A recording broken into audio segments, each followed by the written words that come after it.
तो चलो हम लोग आज मैथ में रिलेशन की क्लास शुरू करते हैं। आज हम लोग को समझना है रिलेशन, लेकिन रिलेशन वही बच्चा समझ पाएगा जिसको ABCD आती होगी। तो आप लोग जब ABCD पढ़ेंगे ABCDEFGH IJKLMNOP Q, Q की बात का क्या आता है? हाँ, RST आता है, RST, बस रिलेशन खत्म। जिसको ए ना उसकी जरूरत नहीं है, जिसको A to Z आता है ना उसमें से वो RST निकाल ले, रिलेशन खत्म। ठीक, देखो बताते हैं हम लोग को एक्चुअली जो चीज को पढ़ना है वो है RST। क्या बेटा अच्छा रहा है, मतलब हीरो लग रहा है, बस ठीक है। तो RST जो होता है बेटा वो R का मतलब होता है, R का मतलब रिफ्लेक्सिव, S मतलब सिमेट्रिक, T मतलब ट्रांजिटिव, ठीक है, R मतलब रिफ्लेक्सिव, S मतलब सिमेट्रिक, T मतलब ट्रांजिटिव। और इनका क्रम भी ऐसे ही है। जब चैप्टर में आप जाएंगे, अब देखो ये काम कैसे करता है। हम जब भी कोई रिलेशन दिया गया हो तो उस रिलेशन में ऑर्डर्ड पेयर लिखे होते हैं। ऑर्डर्ड पेयर क्या होता है पहले इसको समझेंगे। देखो कोई सेट दिया होगा A, उसका कोई नाम दे देंगे A। अब उस सेट के अंदर में उसके एलिमेंट्स लिखे होंगे, एग्जाम्पल 1 2 3 4। अब हम लोग सिंगल सेट, इसी सेट A में जो एलिमेंट्स दिए हुए हैं उन एलिमेंट्स का उन्हीं में आपस में ऑर्डर्ड पेयर बनाएंगे। अब ये ऑर्डर्ड पेयर क्या होता है, मतलब मान लो 1 2 3 4 चार एलिमेंट्स दिए हुए हैं, 1 का 1 के साथ बना लो, 1 का 2 के साथ, या फिर 3 का 1 के साथ, 4 का 4 के साथ, 1 का 1 के साथ, 2 का 2, मतलब जैसा चाहे वैसा उल्टा सीधा कुछ बना लो। तो ये जो चीजें बनेंगी इनको बोलते हैं ऑर्डर्ड पेयर। चलो ठीक है, ये पेयर बन गए। इन सारे पेयर्स में 3 तरह की चीजों को हमको फॉलो करवाना है। वो तीनों चीजें हैं RST, रिफ्लेक्सिव, सिमेट्रिक, ट्रांजिटिव। जिस बच्चे को ये ट्रिक याद नहीं होगी, RST वाली ट्रिक, वो 11th करने के बाद उस टाइम तक तो उसको याद रहेगा, फ्यूचर में भूल जाएगा, नाम भी भूल जाएगा। अब ऐसे याद रहेगा, ठीक है। अब जिस भी रिलेशन में ये तीनों चीजें फॉलो हो जाती हैं RST, तो RST फॉलो कराने के बाद उसका एक नया नाम दे देते हैं, उसको बोलते हैं इक्विवेलेंस रिलेशन। मतलब जब भी इक्विवेलेंस रिलेशन है इसका मतलब RST तीनों है। अगर उसमें से एक भी नहीं है तो वो इक्विवेलेंस रिलेशन नहीं है, इक्विवेलेंस। तो हम लोग पढ़ने जा रहे हैं एक्चुअली EQU, इक्विवेलेंस रिलेशन। अब ये जो इक्विवेलेंस रिलेशन है, ये इक्विवेलेंस रिलेशन तभी पॉसिबल होता है जब उसमें रिफ्लेक्सिव, सिमेट्रिक, ट्रांजिटिव तीनों होता है। अब रिफ्लेक्सिव, सिमेट्रिक और ट्रांजिटिव का मतलब क्या है, और ये इक्विवेलेंस रिलेशन हमेशा एक कंडीशन पे होता है। उसी कंडीशन क्या है, सेट A होगा, उसमें कुछ एलिमेंट्स होंगे, उन एलिमेंट्स का उसी सेट के एलिमेंट्स के साथ रिलेशन, ठीक है। कोई सेट B नहीं बनाएंगे हम, कोई सेट C नहीं बनाएंगे, उसी का उसी के साथ। एग्जांपल ले लो, अगर मान लो 1 है, 2 है, 3 है, हाँ बेटा ले जाओ, हाँ आराम से आगे चले जाओ। तो अब इसमें हम एग्जाम्पल के तरीके से समझेंगे। देखो रिफ्लेक्टिव का क्या मतलब होता है। अगर मान लो कि तुम मिरर, शीशा, आईना क्या देखते हो, दिल में उतर के देखो ना, तो शीशे में अगर तुम देखोगे तो जो हो वही ना होगा, रिफ्लेक्ट होता है तुम्हारा इमेज। अगर मान लो यहाँ पे हम लिखे हुए 1 तो 1 ही दिखेगा, उसमें 2 है तो 2 ही दिखेगा। इसका मतलब जब खुद का खुद के साथ पेयर बनाओगे, मतलब ये है कि अगर हम कोई रिलेशन बनाते हैं, इस रिलेशन को हम R1 कहते हैं। ये रिलेशन ऐसे पेयर्स का सेट है जिसमें 1 1 दिख रहा है, 2 2 दिख रहा है, तो ठीक है, ये कैसा रिलेशन है, ये रिफ्लेक्सिव रिलेशन है। तुम चाहो तो 3 3 भी डाल दो, चाहो तो 3 3 भी डाल दो। तो ये रिलेशन में 1 1 है, 2 2 है, तो ये रिलेशन रिफ्लेक्सिव रिलेशन है। देखो एक मिनट सुनो, इस R में और इस R में कंफ्यूज नहीं होना है। ये R का फुल फॉर्म रिफ्लेक्सिव है, ये R रिलेशन को डिपेंड कर रहा है। बहुत सारे बच्चे पूरे 11th क्लास तक इसको रियल नंबर समझते हैं। फिलहाल ये capital R real number represent नहीं कर रहा, लेकिन रियल नंबर होता है, जब जरूरत पड़ेगी तब दिखा दिया जाएगा। फिलहाल ये रिलेशन इस आर को आर में शो कर रहे हैं, ये एक रिलेशन लिखा हुआ है ना अंदर में। अब देखो 1 अपना ही आंसर एज अ 1 दे रहा है, 2 अपना ही आंसर एज अ 2 दे रहा है, ले दे करके रिफ्लेक्सिव हो गया।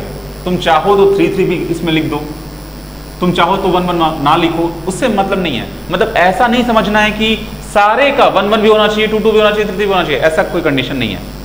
1 1 हो सकता है, 2 2 हो सकता है, 3 3 हो सकता है, कोई 2 हो सकते हैं, तीनों भी हो सकते हैं। अब देखो हम लोग ये एकदम क्लियर हो गया, इसमें एकदम सिंपल है, ये सिंपलेस्ट है।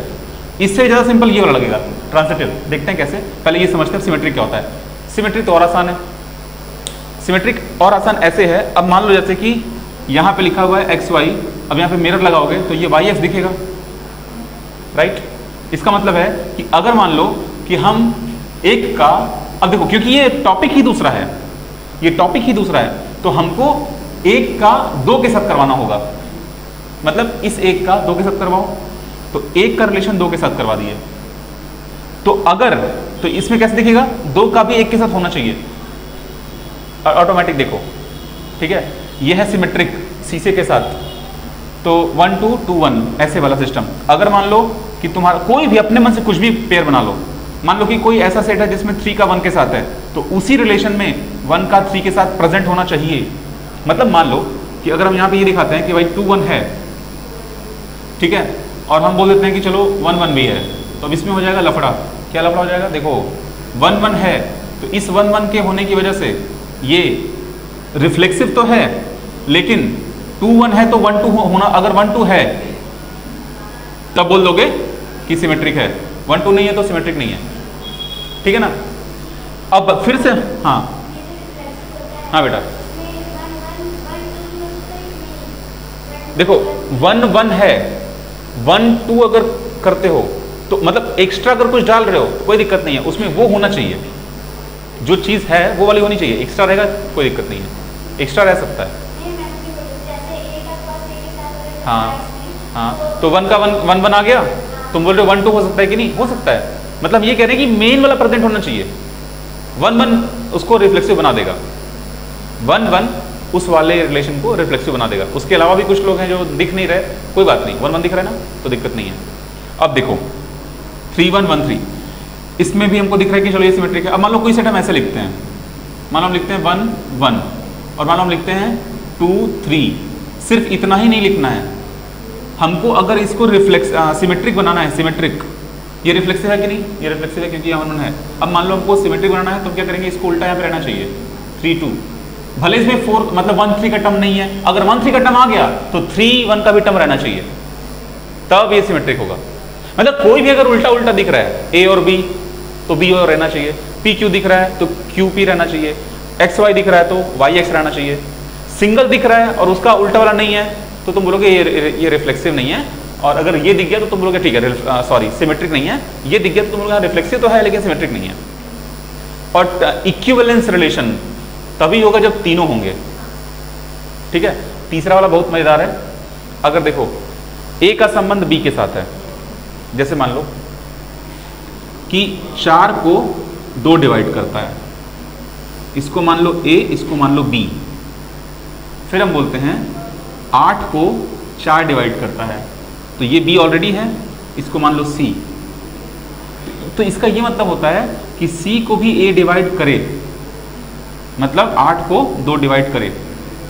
अगर ऐसा सेट दिख रहा है तुमको, मतलब अगर तुमको मान लो कहीं पर दिख रहा है 1 2 और फिर तुमको दिख रहा है कहीं पे 2 3, तो तुमको 1 3 जरूर दिखना चाहिए। अगर 1 3 दिख रहा है तो इसका मतलब बोलोगे ट्रांजिटिव है, ठीक है। मतलब कोई पैटर्न, कोई भी पैटर्न दिख रहा है तो इसको अंक में मत समझो, अंक में इसलिए मत समझो क्योंकि यहाँ पे हम 3 लिए हैं, इसलिए तो 3 में कंफ्यूजन बढ़ जाएगी। मान लो अगर हम इसको कर देते हैं 4 भी है 5 भी है, अब जरा देखो अगर कहीं भी पैटर्न फॉलो हुआ, मतलब अगर 1 का 4 के साथ हुआ और मान लो कि 4 का चलो मान लो कि 3 के साथ हो गया, लिखो ऐसे 1 का 4 के साथ हुआ, 4 का 3 के साथ हो गया, तो नियम के अनुसार किसका के साथ होना चाहिए, नहीं नहीं नहीं नहीं, 1 का 3 के साथ होना चाहिए, ऐसे पकड़ना है। यहां पे पैटर्न नहीं देखना है, पैटर्न इसमें देखना है, ठीक है। अगर अब मान लो कि ये कोई रिलेशन है R2, इस R2 रिलेशन में सारे ऑर्डर पेयर भरे हुए हैं, ये वाला ब्रैकेट यहाँ रखा हुआ है 1 4 और उसमें 1 1 भी रखा हुआ है, लेकिन कहीं और आगे जाकर के 4 3 भी रखा हुआ है, और फिर उस पर 2 2 2 1 कुछ उल्टा पुल्टा सब रखा हुआ है, कहीं दूर आगे जाकर के ये भी रखा हुआ है, सॉरी 1 3 भी रखा हुआ है, 1 3 भी रखा हुआ है। तो तुम इसको देखोगे, अगर हम पूछ रहे हैं तुमसे 1 बाय 1 पूछेंगे, रिफ्लेक्सिव है क्या, बोलोगे हाँ सर रिफ्लेक्सिव है। सिमेट्रिक है क्या, तो सिमेट्रिक का मतलब अगर 1 4 है तो आगे चाहे जाके 4 1 चेक करो, अगर 4 3 है तो आगे 4 3 भी 3 4 भी चेक करो, अगर कहीं पर 1 3 है तो 3 1 भी चेक करो, अगर एक भी गड़बड़ हुआ तो सिमेट्रिक नहीं रहेगा। अब फिर ट्रांजिटिव कैसे चेक करेंगे, ट्रांजिटिव का मतलब अगर 1 4 दिख गया तो अब 4 के साथ कौन है उसको चेक करो। मान लो 4 के साथ 3 दिख गया तो तुमको 1 और 3 भी दिखना चाहिए। मान लो कि 1 का 4 के साथ दिख गया तो ठीक है, अब इस 4 का किसी के भी साथ हो सकता है ना, मान लो 2 के साथ दिख गया, 3 के साथ दिख गया, तो अगर मान लो कहीं पे 1 का 4 के साथ दिख गया और 4 का 2 के साथ दिख गया तो उसी रिलेशन में 1 का 2 के साथ भी होना चाहिए।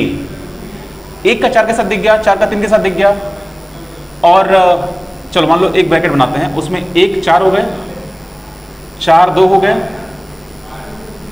4 3 हो गया और 1 3 हो गया, ठीक है। तो यहां पर 1 4 4 3 1 3 तो ठीक है, लेकिन ये गड़बड़ा गया, 1 4 4 2 तो 1 2 नहीं है इसमें, ठीक है ना। तो ये सब ये तीनों अगर फॉलो कर रहा है तो हम बोलेंगे कि चलो ठीक है, ये हाँ रिफ्लेक्स, ऐसे पढ़ोगे RST, आर भी रिफ्लेक्सिव होना चाहिए, सिमेट्रिक होना चाहिए, ट्रांजिटिव होना चाहिए, तो ये क्या बन जाता है, इक्विवेलेंस। इक्विवेलेंस, ये इक्यू लिखिए, इसके आगे VALENC लगा देना, इक्विवेलेंस हो जाएगा। रिलेशन में ऐसे लिखते हैं, पावर मतलब ऐसे, जैसे ना अब रिलेशन लिखने के बाद पूरा ही स्पेलिंग लिखने की आदत है, पावर एन लिख दो, इक्वेशन में EQ के बाद पावर एन लिख दो तो हो जाता है। इक्वेशन, ऑपरेशन, रिलेशन, ये सब ऐसे कर देते हैं हम लोग। अब देखो यहां पर जो तीनों रिलेशन पढ़े हैं, इन तीनों रिलेशन पे हम लोग डिवीजन को समझेंगे, क्योंकि ये क्वेश्चन तुम्हारे एकेडमिक्स एग्जाम में आता है, और ऐसे क्वेश्चन डिवीजन वाले मेंस में नहीं पूछेंगे, IIT मेंस में वो नहीं पूछेंगे। अब जो हम टॉपिक पढ़ाने जा रहे हैं उस टॉपिक में हम ये मानते हैं कि देखो जब भी कोई रिलेशन बन रहा होता है तो वो किसी ना किसी कॉन्सेप्ट के तहत बनेगा। मतलब अगर 1 2 से संबंधित है तो किस लिए संबंधित है, उसी वजह से 2 3 से संबंधित है, और उसी चाहे देखो हम 1 में 1 को जोड़ेंगे तो 2 आ जाएगा, 2 में 1 को जोड़ेंगे 3 आ जाएगा, तो वजह क्या है, 1 को जोड़ रहे हैं। तो जो वजह होती है वो आगे जाके फंक्शन कहलाती है। किसी फंक्शन की वजह से ये लोग एक रिलेशन के तहत बंधे हुए हैं। अगर वो फंक्शन पता चल जाए तो हम लोग बाकी भी चेक कर लेंगे। एग्जाम्पल के तौर पे जो बेस्ट होता है, एक्चुअली जो डिवीजन वाला पार्ट है, ये 11th एकेडमिक्स में कई बार टीचर नहीं समझा पाते, कई बार टीचर बच्चे नहीं समझ पाते, तो उसको समझते हैं बहुत टफ हो जाएगा। मतलब ये बोलेंगे हम यहाँ पे, कहना ही चाहते हैं कि मान लो कि हम एक सेट लेते हैं, अब इस सेट में हम एलिमेंट्स को आपस में डिवाइड करते हैं। मान लो हम 1 को 2 से डिवाइड किए, तो 1 को 2 से डिवाइड किए तो कुछ आंसर आया, तो क्या 2 से 1 को डिवाइड करेंगे तो सेम आंसर आएगा? नहीं आएगा। इसका मतलब क्या, ये तो देखो मतलब ये है कि 1 को 2 से जब डिवाइड कर रहे हैं तो ये हमारा किसी रिलेशन से बिलोंग कर रहा है, तो अब उस रिलेशन में 2 से 1 भी है, तो 2 से 1 को डिवाइड करेंगे तो क्या वो भी सेम रिलेशन से बिलोंग करेगा? नहीं करेगा। डिवीजन का कॉन्सेप्ट आ गया यहाँ पे। लेकिन अगर यहाँ पे हम ऐसे बोल दें 1 को 2 से जोड़ रहे हैं तो वो R1 रिलेशन दे रहा है, तो 2 को 1 से जोड़ेंगे तो क्या वो देगा? हाँ देगा। तो डिवीजन फॉलो नहीं हो रहा लेकिन एडिशन फॉलो हो जा रहा है। अब इस पे हम लोग जो NCERT के एग्जाम्पल्स हैं और NCERT की एक्सरसाइज प्रॉब्लम है उतना कर लोगे ना तो पूरा कॉन्सेप्ट क्लियर हो जाएगा, और उसके बाद हम लोग जंप करेंगे अपने क्वेश्चंस पे। थोड़ा थोड़ा दिया हुआ है, बहुत हल्का हल्का दिया हुआ है। हम एक PDF सेंड किए हैं आज, उस PDF को देखते हैं, ठीक है? अपना फोन निकालिए बेटा।